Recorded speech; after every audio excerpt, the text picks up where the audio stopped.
There's a thing called NIMBYism, not in my backyard. Oh, And so if there's a strong enough lobby, if there's enough people opposing something, that thing's not happening there.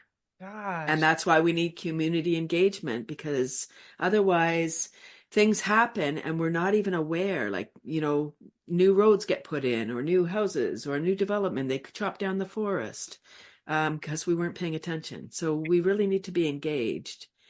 Whatever we think about politics and whatever we think about it, we need to be engaged because we're part of it. We're Mm. part of community. So 2002, our landfill closed and we started to export our garbage to the United States. Yikes. Almost 1,000 trucks a week were making the way from Toronto to Michigan. Oh Like, gosh. Uh, wow. And I had a solution.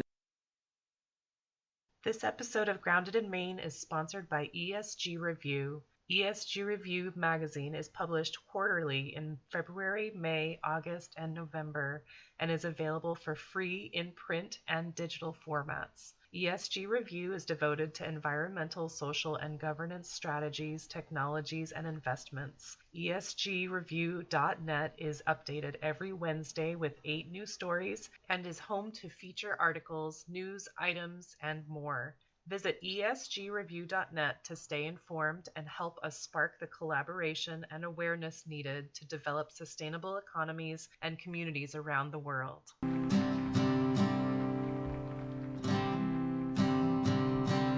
There's a place where there's no trouble, no more pain, no more struggle. Grounded in Maine podcast is an open conversation about how we show up for the world. I started this podcast out of a desire to learn new ways to be sustainable because the word sustainability is big. It can be overwhelming, and I just wanted to learn, different ways to try to be part of the solution and not feel like it's too late. So I'm talking to people who are doing different things and learning so much. I hope you are too. Hi there. Thank you so much for listening to Grounded in Maine today. My name is Amy Fagan, and my guest today is Cathy Nesbitt. Cathy is in Canada, and we were going to talk about, and we did talk about a little bit, Cathy's crawly composters. So we were talking about worm composting, which is, I'm so interested in that. But then she also has this other side of her called the Cathy's Chuckle Club. And so she spends a lot of her focus on laughter yoga, which I was fascinated by, and it's legit, which is so cool. I can't even make words right now, but I just loved it. I actually attended one of her laughter yoga classes, and it was not the best timing for me because I was working, and I just took like a little break to join in, and it's a very interactive time. It's a very interactive time.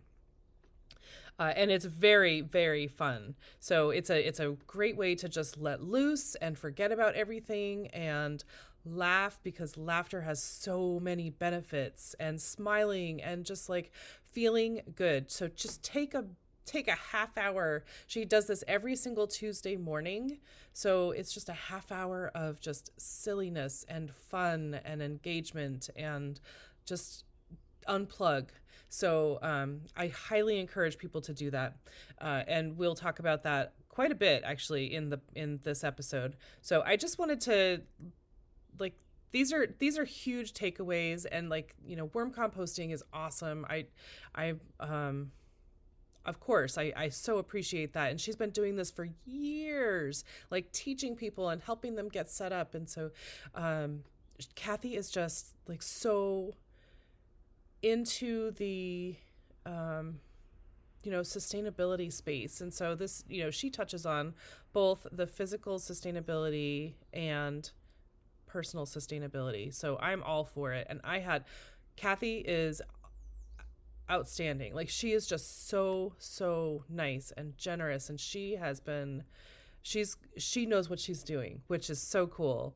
Anyway, I'm not gonna talk your ear off about this, I have actually been reading that people don't want to hear from me. They want to hear from my guests. So I'm going to get to Cathy. But if you love this episode, please feel free to share it with somebody that you think would get something out of it, would enjoy it. And also, wherever you're listening, if you don't mind leaving a rating and or a review, so that we can help to get this podcast in front of other ears. And what else am I supposed to say? Check out amysgardenjam.com. This episode is partially sponsored by Amy's Garden Jam. Handmade by me. A lot of the berries are picked by me. It is a single person operation, minus the website lady, who is a good friend of mine and so generous. I think that's it. Feel free to check out please, actually, don't feel free. Please check out the show notes. There are links for Cathy's organizations, for my stuff. If you click those links, it's bringing some traffic to these websites, which only helps us. And, it costs you nothing, and you might actually get something really valuable from it. So please click the links and check out the show notes. I am writing these by myself, no AI. So yeah, I think that's it. I hope that you enjoy this, and thank you so much for listening. I will catch you next week. My guest today is Cathy Nesbitt, and Cathy has a couple of things that she's going to be talking about, at least a couple. Cathy is a fascinating person. We were just talking about the fact that she does not have a cell phone. Oh, right? She said it's kind of fun because, once they start breathing again, then she can talk about why and why it's not necessary and stuff like that. But just a little quick little icebreaker there. Cathy, thank you so much for joining me today. Amy, I'm so excited to be on Grounded in Maine. It's like it was a podcast made for what I'm doing. Totally. And so there are two big things that you like to talk about. You've got Cathy's Crawly Composters, and you said this is 22 years. You've been doing this that's crazy. Yeah, the 22nd anniversary of Cathy's Crawly Composters. Whenever I say it, I'm just like, wow, where did the time go? How did that happen? Oh, I'm thrilled. I just, when you find your way and you're on purpose, every day is like a new day, and you just get to, and I wish that for everybody, to find your way so that you can have this magic life. You're making a difference, whatever it is, you're making money, hopefully. And just, now I wouldn't say sailing through life. Was it always easy? 22 years? No, at the beginning, the worms ate better than we did. And they ate rotting food and manure. Ooh, okay. That's a nice visual to start. I actually just fed my worms this morning, and I was like, yeah, they got all my old spinach and the worm buffet. Yeah, the worm buffet. So tell us about Cathy's Crawly Composters. Yes, so 2002, I'm located in Canada, and the landfill for the Greater Toronto Area closed in 2002. And Canada's a pretty large country, second largest in the world, and we couldn't find a place to site a new landfill. There's a thing called NIMBYism, not in my backyard. Oh. And so if there's a strong enough lobby, if there's enough people opposing something, that thing's not happening there. Gosh. And that's why we need community engagement, because otherwise things happen and we're not even aware. Like, new roads get put in, or new houses, or new development. They chop down the forest because we weren't paying attention. So we really need to be engaged.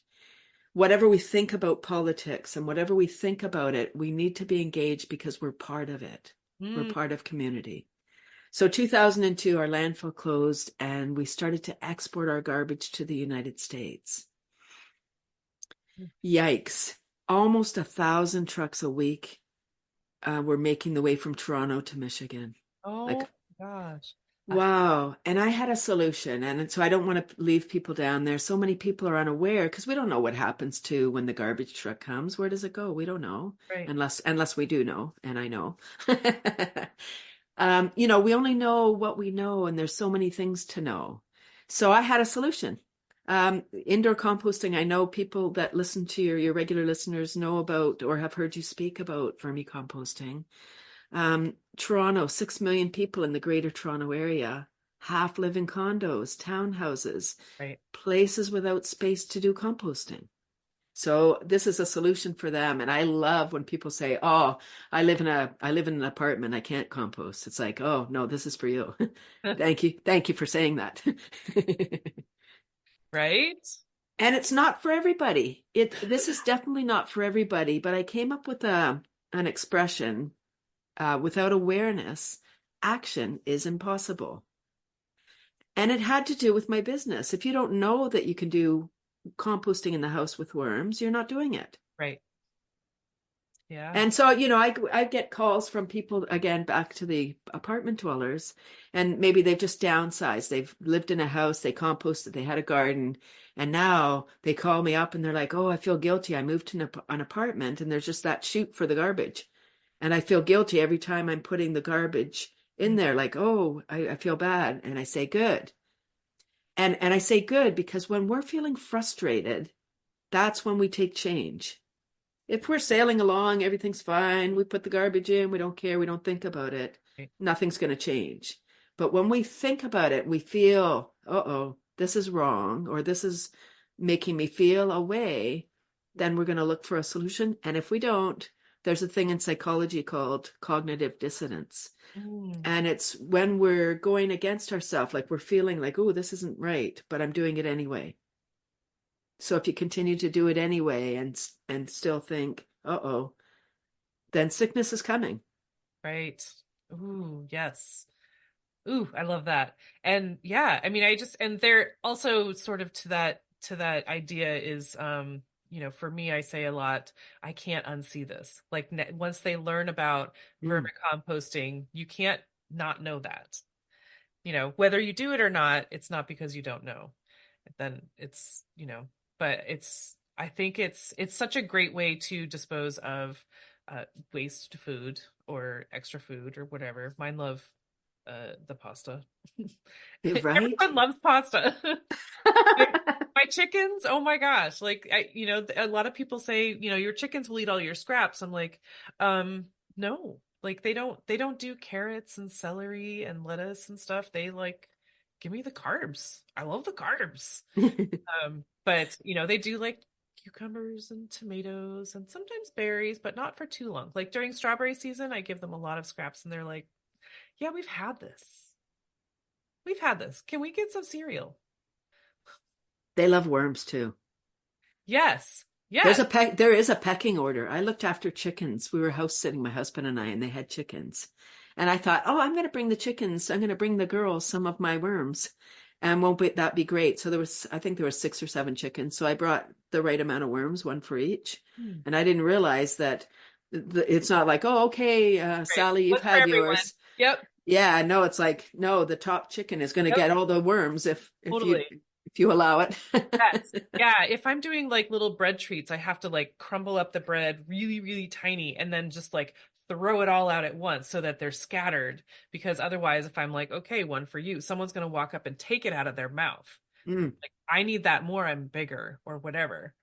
Yeah. The pecking order. Yeah. And they're so funny because I do dried mealworms because I don't have a mealworm set up yet, but dry mealworms, and I'll just like toss them out. And I have 3 tiny roosters. They're like 2-ish pounds each, and they're smaller than all the hens. Wow. I toss the worms out and they go crazy. Like the hens are just like, I'm gonna take them all, and the boys are just like walking around. There's just like talking. Like, you're so goofy. You're missing out on the food, but that's how they are with treats. It's so funny. Like, I don't know if they're giving the girls the chance to eat first because they're polite. I don't think they're really polite. Or they just don't know what to do. I don't know. They're just so funny. It's a trip. But Oh, fun. but worms. Back to worms. And so do you like offer setups, or do you do training in setting up for worms? Is that how that works? Yeah, so I started in '02, and I didn't have any business knowledge. I was an office worker, and then I was a social worker once I got my psych degree. And so I didn't know anything about running a business. I didn't have anyone in my circle, my family. I just had a solution and knew that I had to jump forth. So I got injured at work, and then I came home from work, and there was an ad in the paper, and it said, "Are you a woman? Do you have a business idea?" And it was a 6-month course to write a business plan. Oh, Right. So I was like, okay. So I took that course, started my business, and I would have a display wherever I could. I'd set up a table just to educate people. And learned quickly on that people don't buy what they need, they buy what they want. And they didn't, if there's a couple, one might be, yeah, worms. The other one's like, yeah, no way, not inside. right. Right. So battling that. And I think worm is a bad word, like can of worms. I'm trying to change that. Like when I hear can of worms, I'm like, yay, can of worms. Woo! Oh, sorry, I know it's a bad thing. Or earworm, like you get that song in your head. I'm trying to change that. Earworm, yay, good. That's a good song. Computer viruses are often worms. Like just parasites are just worm is a bad word. So, and I think that people might have been traumatized as children in the schoolyard after a rainy day, chased around by a worm, but by someone with a worm, not chased by a worm. That's an image, eh? Uh, or a fishing incident, the green goo, something that they got traumatized. So if you were traumatized as a child, you're not looking to that as an adult. So I needed to change. If I wanted to do this, and my goal was worms in every living space, every apartment, every home, every classroom, not just one in a school as a project. Mm-hmm. Every business, every community, worms everywhere, like the recycling bin. Yeah. Still not there, but I, um, that's such a yeah, great idea to do it in schools. yeah. So I started to do school workshops. Over 75,000 students have seen my presentation.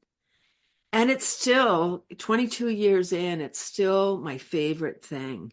Going in, grade 3 is perfect. In Canada, grade 3, it's soils. So they're learning about soils. And grade 4 is habitat. So it fits both for those, but it fits every grade. And I do from kindergarten up to university. And I joke that it's the same presentation, like for the kindies and the university students. I just add more detail, like more information about the beauty of these worms, like how they are going to play an ever increasing role: Right. waste management, soil production, food security. For the kindies, it's like, oh, worms, yay, woo. And they Right. set up the bedding, right? They hold them, how fun, great. Right. Although like people are like, well, do the worms like to be held? No, probably not. But when we get attached to something, when we have held something and we're like, wow, and when we're in awe of it, that's when we want to protect it. Mm-hmm. And I talk about the forest. Like if you've never been to the forest, you live in New York or you live in Toronto and you've never even been to where there's trees, like, that's concrete jungle everywhere. What do you care if they cut down the forest? Right. It's the oxygen, of course, it matters, but if you've never been, you're not going to stand up and protect it because you don't even know what it is. That's my goal with the worms. Mm, that's so great. I mean, and yeah, the folks in university are gonna need a little bit more selling, right? They need to understand why. The kids aren't gonna care. They're just gonna be like, "Ooh, cool, let me touch it," right? Um, Yeah. but man, as you were talking, I was like, man, schools should have worm bins or compost bins or something. And I know that a lot of places will like send their food waste to like farmers or whatever. But what if they're not? Wouldn't it be cool if I'm so on this whole every school should have a garden, Mm. for kids to understand where their food comes from, to be part of that. And just like you were saying with the worms, like if you can touch it, if you're caring for it, you will understand and appreciate that. Um, and I think that and then there's the whole like having local food available. Right? There's so many things. Like the worms are a beautiful vehicle. If we, I say to the children, if we, and this is going to sound funny, but if we ate like worms, we would poop like worms and we wouldn't be spending time sitting around in there like reading. There would be no time for reading because we'd be in and out and then we could get on with our life. And I'm not suggesting that we eat rotting food and paper, but if we get the good nutrients in our body, then our body's going to function properly. Yeah, I think there's so many lessons that the worms are giving us. They don't have any structure. They're totally dependent on each other in the system and all the microorganisms. It's a beautiful thing, and they're reviled at the same time. Right. So here they're creepy, they're over here, and we need to change our mind because we're all about convenience now, like putting the garbage out at the curb. What if we just managed our stuff better and we call it a resource? As soon as we call something garbage, we want to throw it away. And there's no away, by the way. Right. We are away. We're the environment. As soon as we can figure this out, there will be a big shift because we will be managing our scraps on site so we can make a little bit of soil, which is nutrient rich. We won't have to spray all these chemicals because the soil will contain what it needs to grow that plant. Right. Nature didn't have any chemicals before us. Right. It's just now we're doing it, especially in North America, we're doing monocropping, corn, wheat, and soy, acres and acres.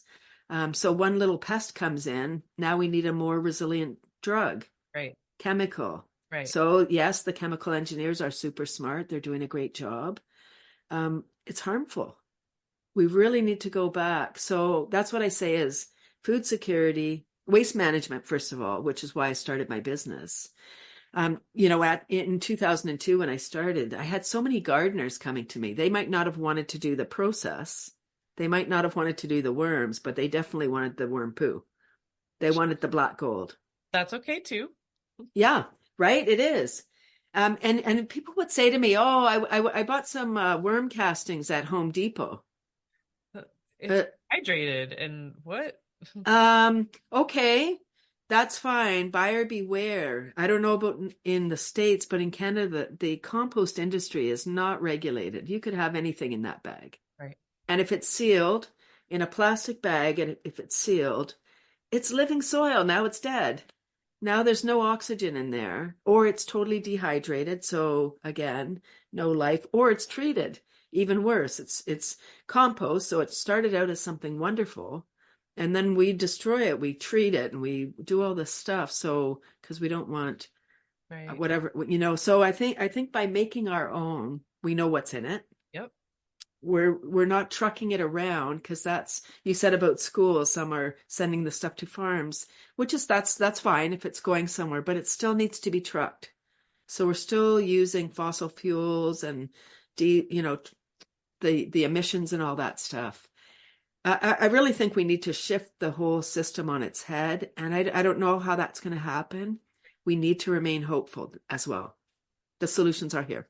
Yep. I'm totally with you. I mean, if everyone can just grow something, and I see the posts often about like, if everybody focused on one thing and everyone shared, like we could all eat well, and it doesn't have to be trucked from California or, 3,000 miles away or whatever, because we're taking care of each other. And that's also part of my community sufficiency note behind my computer as well. Just like take care of each other and not just like it's me against the world. Right, we're community. We do need community. Like again, back to the worms. They're the top predator in the worm bin. They're not like people are like, oh, the worms. I don't want any other bugs. It's like, well, you can't do it then because it's all bugs. It's all bacteria, springtail mites, all these things that were like, get the spray. It's like, no, put the spray away. Leave it at the store. Don't even buy it because you're wasting your money. Yep. You're killing yourself. Like you're spraying that in your house. Now you're breathing that in. The challenge with all of these things is they're invisible, especially chemicals. We don't even know. And now I don't know again about the States, but we're putting in 5G infrastructure all over the place. And the towers are so tall. They're ugly, first of all. They're emitting all of that Wi-Fi stuff that we have no idea how we're being microwaved. Right. Yes. Yeah. I mean, and I, who was I talking? I was just talking to somebody and they were like, make sure to shut your phone off or like have it in a different room at night. And I know you don't have that problem, but like I use my cell phone as my alarm clock. Hmm. And so I need to remember to at least turn off the Wi-Fi so that I'm not getting that. Um, but there's so many things. Like I just did this, just very randomly and probably a little too much information, but I'm speaking with a functional medicine person Mm. and shout out Claudine. And so I sent in a hair sample to just find out about minerals and stuff because she said that you can actually learn a lot from the last 90 days of hair growth. And my hair test just came back last week, and um, I have a lot of uranium in my hair body. I don't know. I haven't, I don't know everything about it, but I'm like, uranium, where am I getting uranium? So just, who knows? But we don't need to take that in. We just need to work on good stuff and then work on getting the bad stuff out. But you just like you said, it's invisible. You don't know. I Who knows how long I've had it in me. Yeah. Yeah, I think, because there are so many issues, it's easy for people to say, like, I don't have time to take on another project. It's overwhelming. What can I do? One little person. And what I encourage people is to find something that you're passionate about and champion that. Like for me, it's food waste. That's why I started. I wanted to manage the food waste. Then it transformed into, oh my gosh, it's the black gold that is really the valuable piece. The waste management, although it's huge, is kind of the side benefit. Right. The black gold is the important piece. And then the food security, because in Canada, we import 60% of our food, 60. So when everything's fine, it's fine. Oh, we're just like the grocery stores are stocked, everything's wonderful. Right. And then 2020, Right. we know everything shut down. We couldn't come or go. For sure, our fruit and vegetables weren't coming and going. And we found out pretty quick. 2020 was the busiest year for my worm business. It That's was so busy. good for you. Because our schools were closed, so the parents were homeschooling, and maybe they're trying to run a business or do their job from home. Everyone's at home, so everyone's super stressed because the world is falling apart. We didn't know. It was really unknown. Remember in 2020, March of 2020, scary times. Very well. And yeah, so I think what happened, my phone started ringing. Okay, we need a worm bin. Okay, good. And then we ran out of worms. And when we run out, we import from the States, so we couldn't import any more worms. And people would call me and they'd say, oh, I've been wanting to do this for 5 years and now I have time and da-da-do. And they'd tell their little story. Then I'd say, I'm sorry, I can't help you. I don't have any worms right now. I can put you on the list. And they'd get mad. What's going on? I don't know. It's like, oh, we have this thing going on, this thing. Everything's at a standstill. Yeah. Yeah, so I found at the beginning of the cuckoo time, people were coming together. They were helping each other. We were, clanging pots. We were clapping for the workers, and we were supporting each other. And then as it went on too long, then we started to get angry again. Now we're like, what about me? I got to get out of my house, and I don't like my spouse anymore. And so now I feel like, 2 years locked down, we forgot how to be civil. Mm-hmm. We forgot how to make eye contact and just realize that somebody else could really be struggling. And now you've gone and yelled at them, like maybe the clerk at the store, like you're having a bad day, so just take it out on the clerk because they're taking too long or something. And it's like, man, maybe they're having a bad day too. And what if we could just be compassionate and say, man, are you okay? Like, I don't know. I feel like I'm super sensitive and I'm very aware of the other. I'm Mm-hmm. very aware when I'm out and about. Again, because I don't have a cell phone, I'm always looking, I can see. And we make a big difference. We can just smile at somebody or just whoever they are. We can just, say, hey, how's it going? I see you there. Because we all want to be seen. Right. I don't think that's a bad thing, Kathy, if you're sensitive. I don't either. I think It's a superpower. I'm 61 now, and I remember as a young girl, crying all the time and being told to suck it up. The world's a harsh place. Grow a thicker skin. Like, how do you do that? I wonder how you grow thicker skin. I don't know. What am I, an elephant? But they're right. sensitive too. Right? And I realized that when you're super sensitive as a young person, you have no idea because you're taking on everything from everybody. And I wish that they taught how to manage that. I imagine it's coming because we are becoming more aware. As you get older, it becomes a superpower because you can feel other people. You know when someone's lying to you, so that's a gift. And I was doing a workshop at a school, a young girl, maybe grade 3, and she came up to me after and she said, "Oh, I'm sorry, I'm super sensitive, or I'm really sensitive." And I said, "Thank you for saying that." And I said, "Please never say that again." And I said, "Here's why." I said, "What does it mean to be sensitive? That you care, right? What does it mean to be super sensitive? You care a lot." That's right. Never So stop. imagine, right? Imagine if everybody cared too much. What a wonderful world. Right? Hmm. Yeah, that's beautiful. Oh my gosh. And so let's see, getting back to worms. I just want to make sure that um yeah, we get all the worm talk in. But I think that's beautiful, really. I mean, I have a little bit of that, not a lot. I mean, maybe I have a lot. I don't know. But I totally when I'm at the store, I'm always smiling at people and saying thank you and how are you doing today and whatever. And I think having been on the other side, growing up, we all worked at smaller places or grocery stores or hotels or whatever, and we've dealt with the people that were grumpy. Like, who needs that? And so having been on that side, you're extra kind, I think.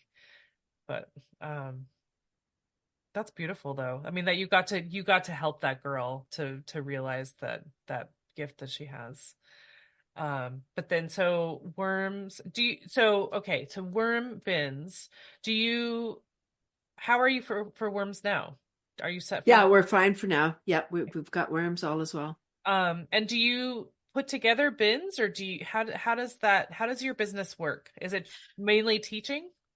Yes, I would say it is. I did have a beautiful system that was made in Ontario. It was called the Living Composter. It looked like a stool. It was a stool. You could sit on it. Came in 4 assorted colors. It was beautiful system. And I was the Canadian distributor. And then they made a cheaper version, cheaper quality and cheaper price to compete online. And during the pandemic, I think it was 2020 or yeah, I think it was 2020, I called to get another order. And they said because of staffing issues and all of the things, they're just they have to change their machinery to make this better product. Um, and they're selling so many of the cheaper one, they wouldn't be, so it's out of production. And I said, no, they sent me one of the cheaper ones. I'm like, no, it looks like a stool, but if you sit on that, you're going to break it. Right. Or I don't know. It And just then you're looked gonna have cheap. worms everywhere. Right. And yeah, so I just said, no, I'm not, and I can't compete with Amazon's free shipping. I refuse to, Yeah. lose money just for my cause. So yeah, so education is a big part of what I do, speaking. And it's such a gift. I have tremendous respect for teachers because they're impacting those young minds every day. And it's huge. It really matters that if the good teachers, that is, the ones Right. that love their job, they got into it because they wanted to affect the future and all of that. Sometimes they've been in it too long and then they get jaded because the system is pretty broken. Right. Yeah. I mean, right? what I was saying is, well, what I was thinking when you were saying that is it's such an important responsibility, and it's, you have that opportunity to change lives and thinking and stuff like that. So if you're like jaded, you're gonna pass that on to these kids. And if you're passionate about it, you're gonna pass that on to these kids. Right? About life. And Yeah. I've had the privilege, we make a difference every day. We do. Wherever we go, we're affecting people. But we don't always know the impact we've had. I know that I've had that impact because more than once I've been at events exhibiting and people will come up because I have a shirt that says Cathy's Crawley, so everyone knows who I am. Like everyone that, not everyone, but in the industry, everyone. I'm famous. No, I'm not. This young man came up to me at an event and he said, "Oh, Cathy, you came into my grade 3 class, and because we had worms in the class, I took environmental studies at university, and now I'm going to be an environmental lawyer. So now advocating for the planet." Wow. Wow. Wow. Right? So we're making an impact. So just, keep doing the impact that you're doing because it matters. It matters. And when we lift each other up, like one candle takes away the darkness, but 20 candles, wow, it's super bright now. Right. Oh my goodness. That's so cool. Whew. I when I got my worm bin, it was like my fourth or fifth time going to a worm demonstration. Yes. Because I was like, I'm not ready. I'm not ready. Like, I know I don't feel like I'm ready. And I had been at the Common Ground Fair in Maine a couple times. I think I'd been to a worm talk a couple of times, and I was like, ooh, maybe one more I will feel brave enough to put it together and get that. And then I went to one at my library, and the guy he gave them away. He gave the whole bin away with. Wow. I was like, oh crap. Now I have worms. Like I wasn't walking in there expecting that. But then I ended up leaving with worms, and now it's 6 years. Wow. Yeah. I love it. Yeah. That's what, when I started my business, I said it's about a 3-year sales cycle. Like from when people are introduced and they're like, "Oh, this is interesting." Yeah, no. And then because I would see people the following year at the same event, like in an eco event or something, and they'd come up, "Oh yeah, I'm still thinking about you from last year." I'm like, "I know. I'll see you in a couple of years and you'll be ready." Like for $100 Yeah. purchase, it's like, and I don't have repeat customers. Yes. Right. So I got to be really not intentional, but that's why I had to ebb and flow and start doing workshops because I was like, oh, if they don't know about it, then I need to create the market. Right. But oh gosh, I mean, I just think that doing school talks must be just so impactful, and hopefully, a lot of those kids will take that on. But it would be really cool if the school did. Yeah, some do, sometimes the school will have me in, I do the workshop and they don't even set up a worm bin. And that's the fun because the students set up the bedding during the thing. So, you get everyone involved, which they all want to be involved in the younger grades. And then the grand finale is holding worms and, I show worm eggs and it's just, it's a riot. And then And when the worms come out, of course, they're squealing and it's really loud and it's fine. Like some teachers get very controlling and, you know, and they shout and stuff. And I'm like, cowering in the back with like behind the teacher going, it's right. fine. All right. Sorry, it was fun. Well, what I say after the teacher has yelled at them for being so loud and disrespectful, I'm like, thank you for your excitement. I'm so happy that I'm excited too. And I say, don't I have the coolest job? Yes. Yes. Yeah. And I think I had a thought with that. Oh, say it's for me, it was sort of like I'm taking on these live beings and I don't want to do it wrong. And so I want to be prepared, which is why I came back year after year. But so, I was clearly ready. It was like, I don't know. I didn't know how it fit in my world, I guess. And then I think there's all kinds of thoughts that go in our head, like we're putting rotting food. Is it going to smell? No, it's aerobic process, meaning with oxygen. So if it's worms breathe through their skin, but they breathe oxygen like we do. So if it smells bad, it's not oxygen. And that's one of my things when I go into the class. I have a picture of a pound of worms. So, and it's a big picture, like a poster size, which is really freaky. I hold it, oh, and I go, don't worry, these are my hands. So, and then I'll say the worms eat once they're established, about half their weight per day in food scraps. So I have a bag of like the large freezer Ziploc bags, kind of full of food. And I generally will put it a couple days before my workshop, and I double bag it because the single bag is porous still. When it's double bag, it's sealed. And as the food breaks down, so I squish out all the oxygen, and then in 2 or 3 days, it's blown up like a balloon. Oh. So I hold up this bag gingerly, hoping that it doesn't pop open.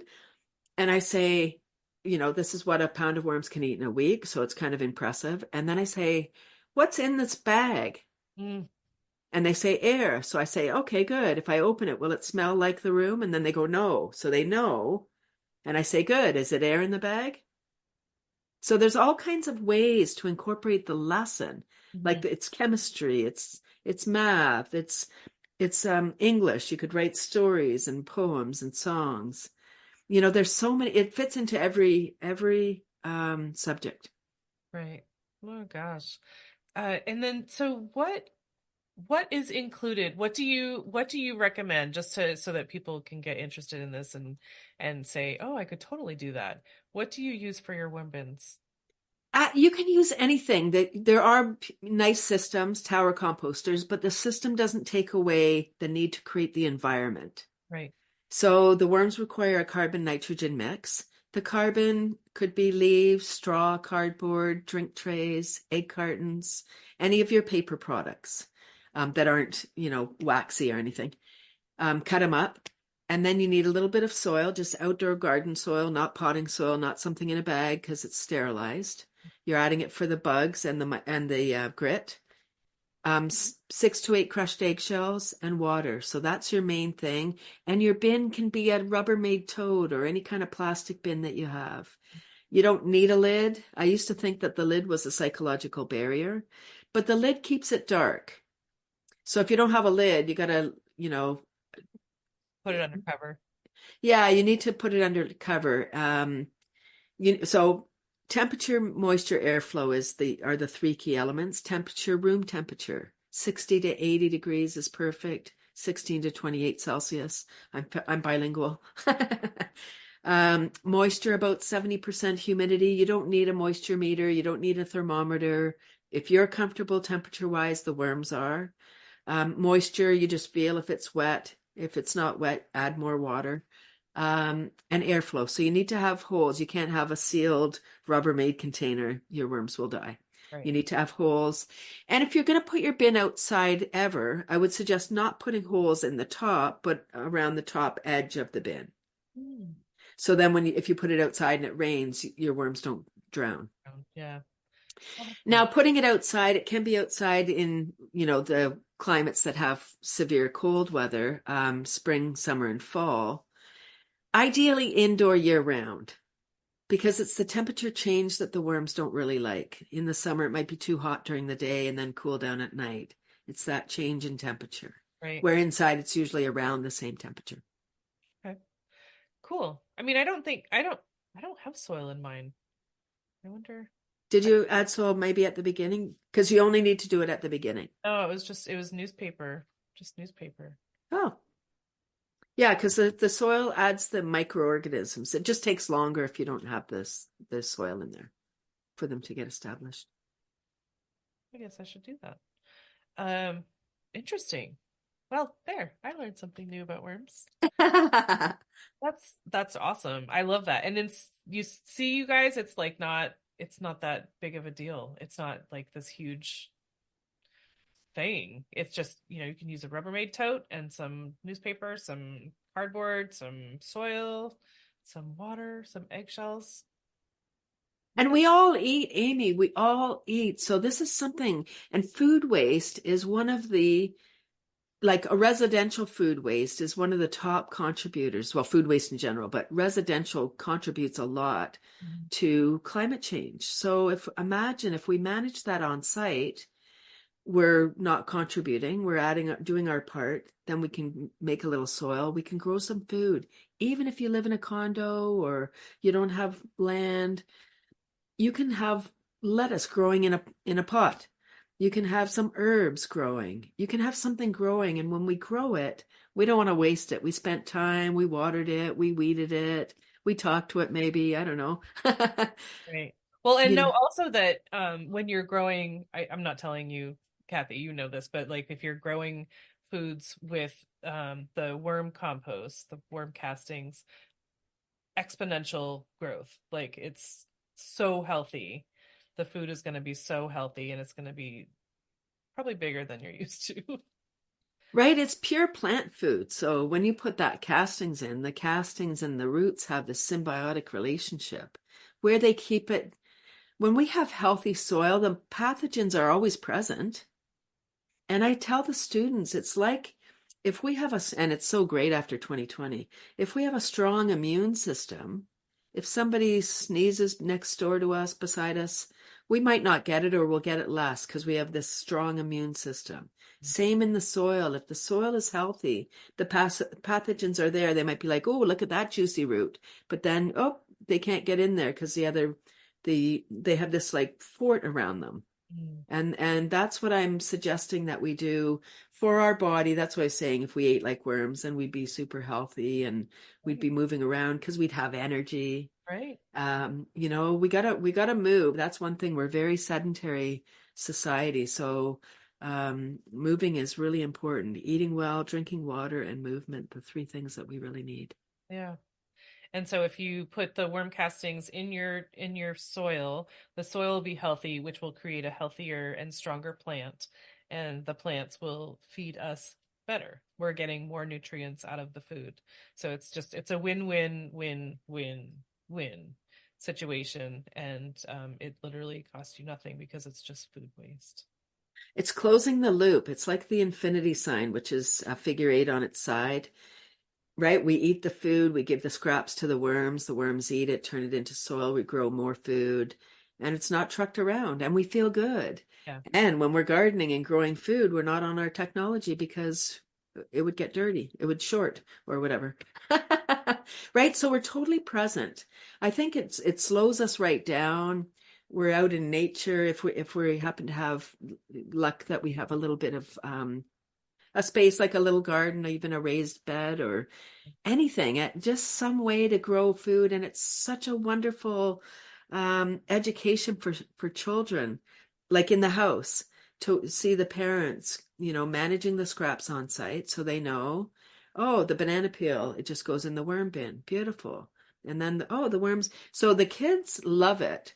I've had teachers say to me, this is a great idea, but I'm afraid of worms. What do I do? So I say, you get this, you do this, and you tell the students how ridiculous your fear of the worms are, because fear is just the unknown. We don't know. Right. And I use that example of like, if you're afraid of the dark, and I say that to the kids, if you're afraid of the dark, when you turn the lights out, you don't know what's going to happen. That's why you're afraid. You don't know what's going to happen. That's why people are afraid of the worm bin, like, oh, what's going to happen? Are the worms going to get out? Or what's going to happen? So I said to the teachers, like, and I said, the kids will manage the worms. You never have to touch the worms. There's always going to be a student who will do that part. Right. I love that. Oh my gosh. Everything about this is just so cool. Thank you so much for sharing all of that. And so I do want to talk about your other passion, which is your Chuckle Club. Giggle, giggle. 2012, one more person said, ew, worms in the house. And I'd heard it, probably thousands of times in the previous 10 years, hundreds for sure. And I wasn't listening. They say you should pay attention to what your clients want. They didn't want worms, but I didn't care. They needed them. So I kept going. Right.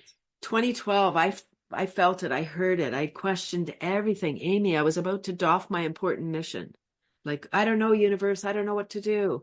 How do I, why are people still saying, ooh, don't they know that? Don't they know yet? Yeah. And the very next day I was introduced to laughter yoga.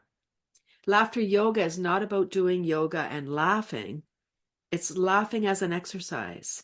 Laughing, it's a cardiovascular workout. So we're laughing, our diaphragm is attached to all of our organs. So when we're laughing, it forces us to inhale because you can't just ha ha ha, you're exhaling. You have to go ha ha ha. Like if anyone's had a good laugh with their friends, I hope you remember that. Right. Right? Your belly hurts, maybe you're crying, your cheeks are hurting. Those are the laughter muscles. And so laughter yoga was started in 1995 by a medical doctor in India, Dr. Madan Kataria. His goal is world peace. And I believe that it was started in 1995 so we could be ready for 2020 when the world shut down. Prior to 2020, there was very few opportunities to laugh online. And now we can laugh 24/7. There are laughter clubs in over 120 countries. North America's a late adopter, right? Like yoga's kind of just arriving. So laughter yoga is still in the ocean. And so there's little games. It's not jokes or comedy, like the laughter teacher's not up there telling jokes, because that wouldn't be funny for everybody. Right. Like two people going somewhere, that's not funny for those two people, probably. Right. We're going to be laughing at them. So there's you're clapping. So, and I thought that the clapping was so bizarre when I first started. And so you're clapping palm to palm, and the rhythm is 1, 2, 1, 2, 3, and the words are ho ho ha ha ha. Okay. And that gets you primed.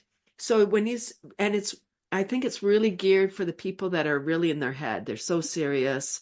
It gives them something to do. Like now they can be like ho ho and not be thinking, oh my gosh, why am I laughing? What am I like? That voice in your head. So this primes you. Ho ho ha ha ha. And everyone's doing it, either online or in person, which is in person is you just feel the energy more, but it really works beautifully on Zoom. And so you're going ho ho ha ha ha, and then your brain says, "Oh, I must be happy." Right? It's happy time. And you start secreting the love drugs, dopamine, oxytocin, serotonin, and endorphins versus cortisol and adrenaline, the stress hormones. And we are living in a perpetual state of stress today. It's not healthy. Right. It's not helping us. Not a bit. Like we need a little bit of stress to get us off our butt, but not the amount that we have today. And the stress center in the brain, the amygdala, has not evolved since prehistoric times. We needed to know before that we were in imminent danger, that we were going to die. We needed to know so we could get out of there. Right. Now, when we go into stress, our body still has that same reaction from prehistoric times. So our body goes into fight, flight, or freeze. Everything, not everything, but blood, lymph, oxygen leaves our frontal lobe and we go into our back brain, our reptilian brain, where we're just reacting. We're just like if anyone's listening and you've had a fight with someone and you're shouting, rah, and then at a certain point you think, oh my, I can't even think clearly. Like I'm just like so mad. And that's the truth. That's the truth. You can't think clearly because your frontal lobe has been disconnected. Oh. Right? So we're secreting all those hormones. We're not breathing. And I think the most important part of laughter, there's many, but is the oxygen. When we're stressed, we're not breathing properly. Our body's not getting what it needs. For sure, our brain isn't. Right. And our brain requires 25% more oxygen than the rest of our body. It's a machine, right? It's running the whole system here. So when we go into stress, like I'll ask if anyone's ever lost their keys, phone, glasses, right? And you're flapping around, you're like, I gotta go. Where are my keys? Come on. I'm gonna be late, which makes you more stressed because you're flapping around, you're not breathing, you're like, no. If we lose our keys or miss the bus, oh, it's a nuisance. It's annoying for sure. I'm not saying it's a walk in the park. It's not. It's annoying, but it's not life-threatening. Right. We're not going to die if we miss the bus, probably. But our body acts as if. So we can trick ourselves. This is like our body doesn't know the difference between real and simulated laughter. So we can start laughing, ha, ha, ha, ha, ha, ha, ha. Our brain might be thinking, oh my gosh, what is going on here? Why are you laughing? Where our body's going, pew, pew, pew, all the love drugs. And now we're oxygenated. So we can come up with better solution. Automatically, like when we're stressed, we're not breathing. So we can't come up with solution. Our brain knows where the keys are, but it can't tell you because it's literally being deprived of oxygen. Wow. So the laughter, oh, Amy, thank you. I'm so happy to talk about this because I really want people to care about the planet. But when we're in a mental crisis, we can't function properly ourselves, so we can't help anybody else, and we can't care about the planet. It's too much. So since 2020, I've taken a deep dive into so much time to think. I took a deep dive into the expression laughter is the best medicine. Like, what does it mean? And is it a universal expression? It is. Yeah. It is. I haven't met one person yet who hasn't heard it, but we say these things. Mm-hmm. Oh, laughter is the best medicine. It's like, yes. So we need to do it. Right. You know, like people will say about meditation. Meditation is good for us. Deep breathing is good for us. A walk in the park is good. So we do those things, but we don't do it once. We don't go for a walk once and okay, good. I'm Right. check. I Skip never back. have to do that again for the rest of my life. I took a deep breath. That's good. I meditated once. No, come to a laughter club and plan to come like on a regular basis or find someone that you can laugh with. Not about something. It's laughter with love. Laughter without love is cold and cruel and unusual. It's you know, and it even the laughter itself, when it's done from a mean heart, sounds different than when you come from love and you're just connecting, and it raises your vibration. It's just an energy. So when we're feeling frustrated, angry, scared, all of the things that the news, that the media, that our society has set us up for, the news comes on, it's rarely like the good news. Right. Oh, somebody helped an old lady to her car with her groceries. Yay! Top story. How wonderful. Like people would be like, click, who cares? Right? What do they say? If it leads or if it bleeds, it leads. In news. So I would say limit what you know, because we're going to hear what we need to hear about what's going on in the world. We don't need all the details. Right. What did you say at the beginning? Once you see it, you can't unsee it. Yes. It goes to all those images of war and all the people struggling. When you see that, it hurts our heart, even if we say, I don't care, or we Right. have this hard shield. It matters. It does matter. Yeah. And we Yeah. also become so desensitized by the onslaught of all the negativity. And so, when someone, if someone helps a lady with her cart at the grocery store, you're like, that's not big. What's big? But it's true. I mean, I totally feel that. We at the beginning of COVID, I was like, I had to shut the news off because it was just everything was, there's a new person sick, the hospitals are full and people are dying and it's coming for you, it's getting closer, and like I was a mess. I was a mess. And so I just turned it off, and I don't pay attention to the news as much anymore because it whenever I look at it, it's like it's negative, negative, negative, negative. And I get plenty of negative. Like I don't need I don't need more. Stress is a habit. Stress is a habit. And I recently heard that. And now I'm like, oh, stress is a habit. What if we made joy our habit instead? Right. Because when we feel good, we do good.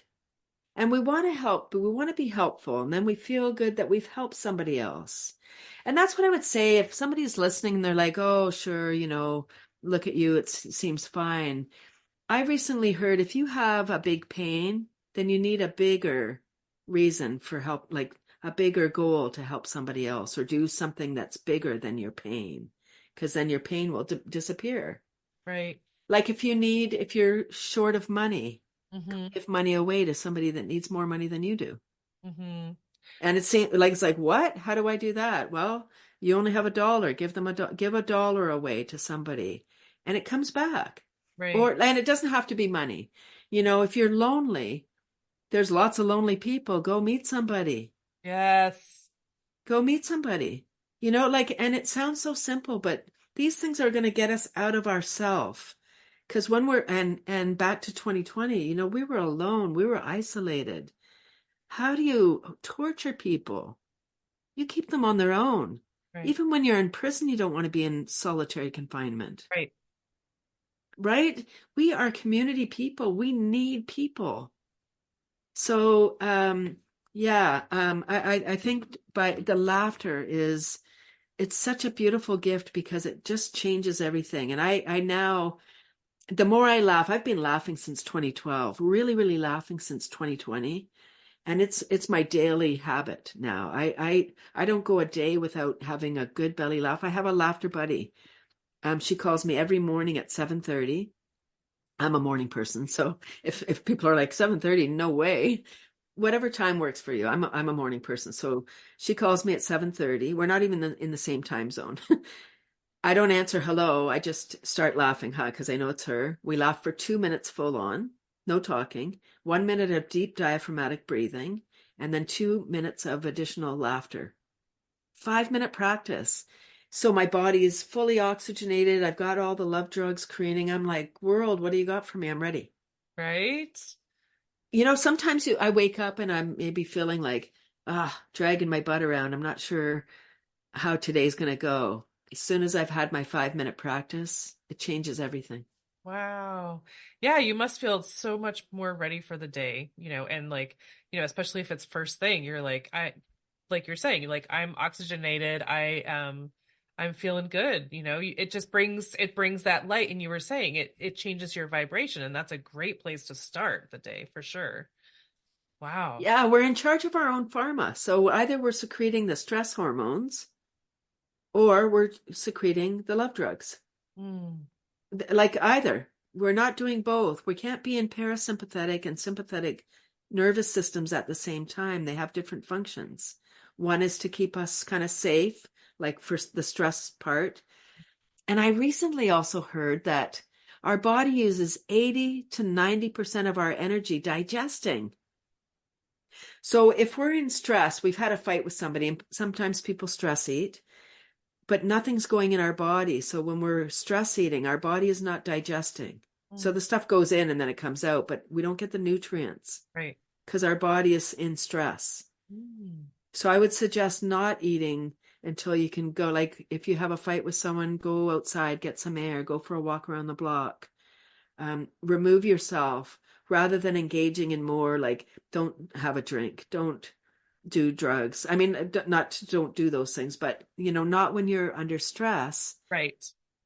because that's just a band-aid. That's, maybe go have a good laugh. You could have gibberish argument, like where you're like, and then you'll start laughing, and then you can deal with the situation, whatever it is. Right.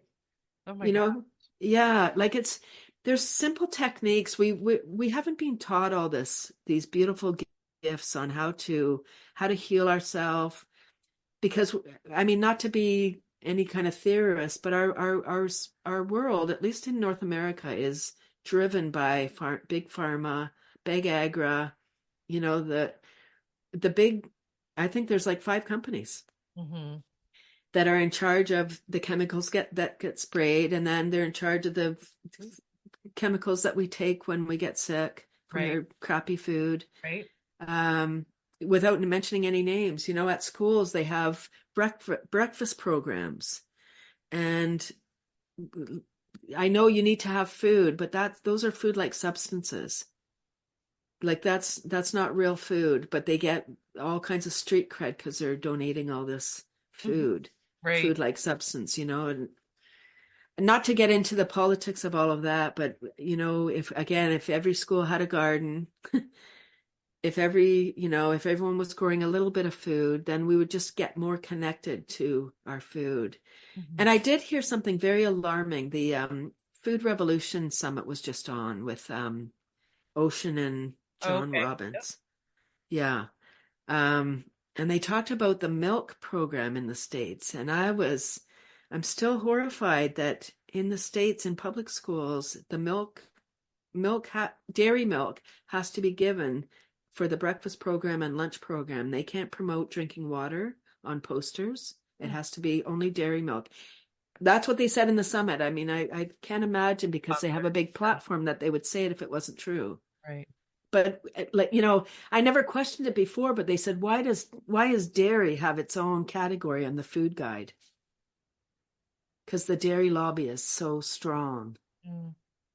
And they're injecting all the cows, the factory farming with Hormones. hormones and with what do you call it? When you get antibiotics, and it's like just to prevent anything, but that doesn't mean that every cow needs to have that. But that means the antibiotics are in the milk and in the meat that we're eating. So we're getting that stuff, and antibiotics kill everything. They're not just like, oh, there's that bad bug that we're trying to get. Same Right. with the chemicals that are being sprayed. Right. And that, I mean, it sounds heavy at the end. That's why laughter is really essential, because I have this heavy mission of helping people understand what's happening, because we're so busy. We don't have time to learn everything. And it's like, oh, milk is good. We were told that we should drink milk for our bones during that summit. And I didn't know this, but humans are born with a lactase. So we have this enzyme to digest cow's milk or milk Okay. while we're infants. Mm-hmm. And then we don't have it anymore. Oh. In North America and parts of Europe, we've developed a different enzyme. So some people, some kind of Caucasian people, can still drink dairy milk and eat cheese and stuff. European, Africans, Asians, and indigenous people do not have this enzyme. So almost that whole population is lactose intolerant. So what does that mean? That means they get a pill. Mm-hmm. Because they're still, and I mean, I Still don't, encouraged to drink the milk. this was alarming, and I don't know if this is true, but they said in schools, if parents don't want their children to participate in the dairy milk program, they need a doctor's note that says that the child has a disability. Like, Oh. now they're branded with a disability. How does that feel as a little child? Right. Oh man. I'm still reeling from that. I still need to figure out what can I do here? I don't know how to battle the dairy industry, but we just need to be aware. I think just awareness is the important piece. Mm-hmm. Ooh, wow. Yeah, but so I just want to back up a little bit and just add a little so you were talking about oh, you were saying if you were fighting with someone to have some sort of like gibberish fight, yeah, like conversation just to like lighten it up and stuff. I have a friend and her husband have a podcast, and it's called Our Friendly World Fawn and Matt. It's great. Whenever they talk about being friendly with people and creating community with the people around you, and they also my favorite thing. I mean, I love everything about it, but then they're a couple, and so they'll like bicker at each other every time, or like each other. And when one person starts to get annoyed, they like lighten it up and they say, "Love is winning." Like that's like their code word, like love is winning. And then they're like, "Oh," and just like get out of it, just let it go. Which I love that, because it's a regular practice for them. It like we don't all have that code word. But I just wanted to add that in because I love him. I love them. That's great. And I'm going to try to hook you up with them because I think that they would love you. Oh, thank you. I would love that. But so, and so, Cathy's Chuckle Club is available by Zoom, or if you're in the Toronto area, and it's available for free, you said, on Tuesday mornings.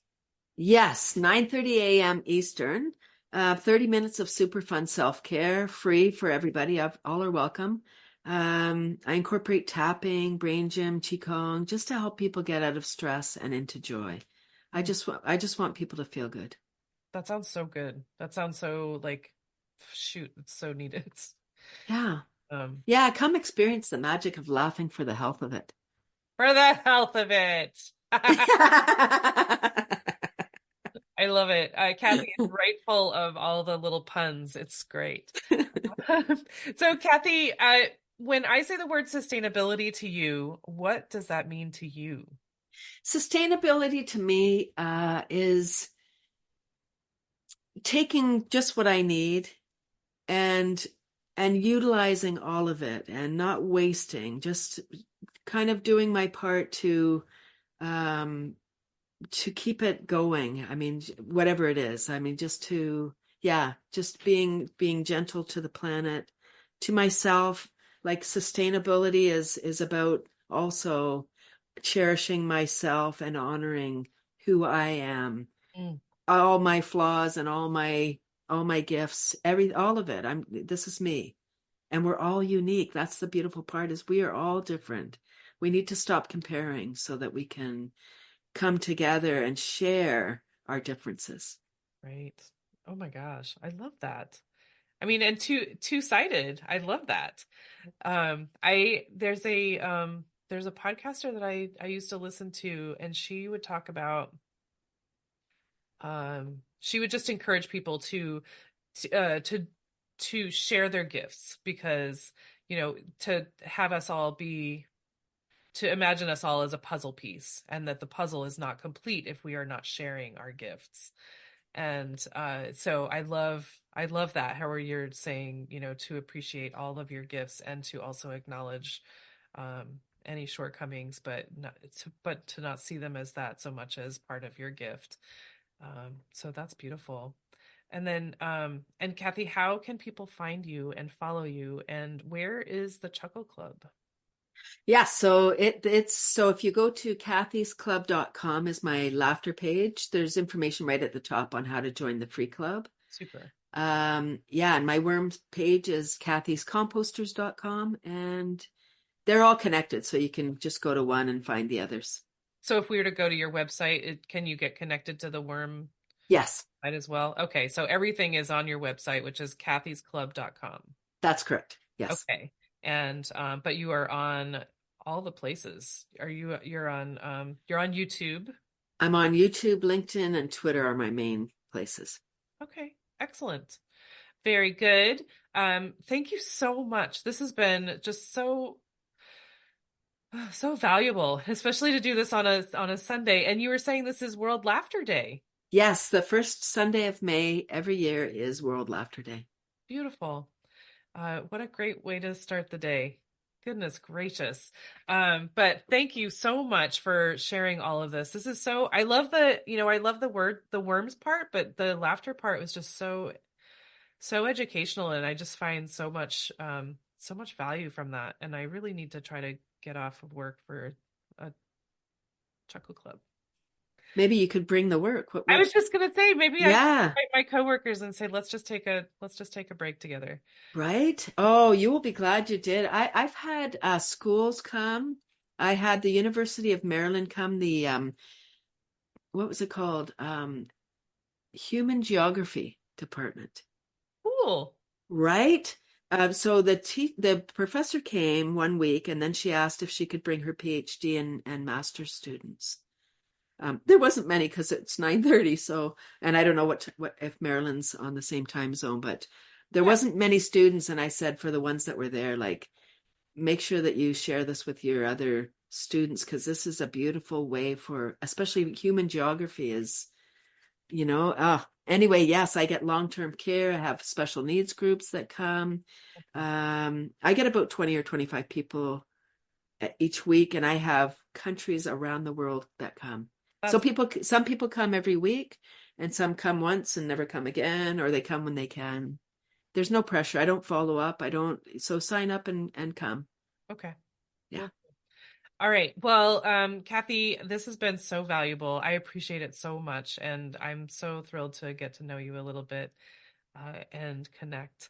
But I will, yeah, you guys check out the Chuckle Club, and reach out to Cathy if you need any help setting up a worm bin, because we should all have one. There's no reason not to. Thank you, Amy. Yeah. I just want to take a second to thank my guest again for speaking with me and sharing such great information. I love having these conversations with folks. I also want to thank Buzzsprout for hosting the podcast, for Jane Bolduck and her music genius, for Becca Coffron and her award-winning artwork.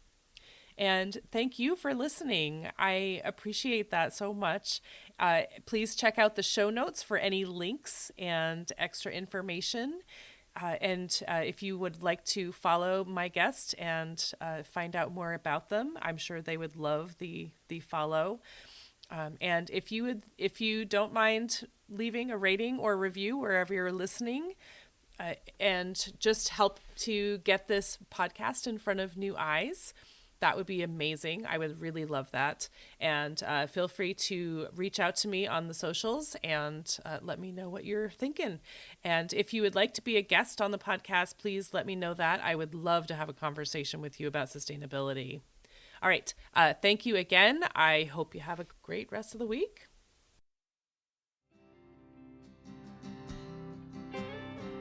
There'll come a day, my mama told me, when I find love to have and hold me, a heart that's strong and so sincere.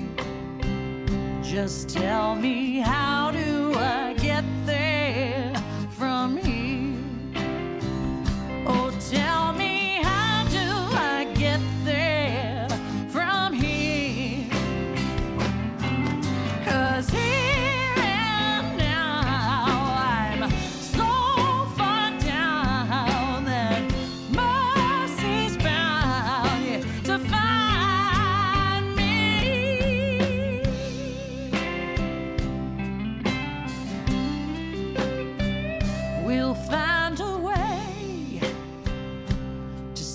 sickness, will heal the ache with sweet forgiveness.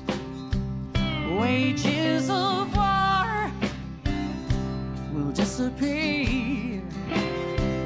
Just tell me, how do I get there from here? I wonder, how do I get there from here?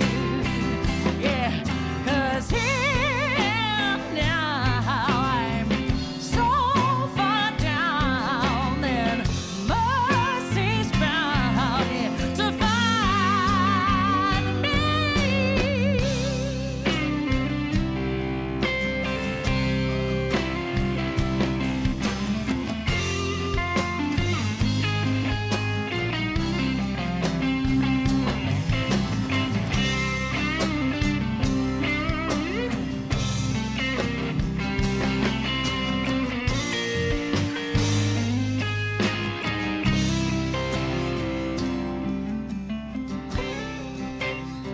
When that state of grace has finally found me, well, there'll be music, ooh, and good friends around me, yeah. And I'll just smile through happy tears and wonder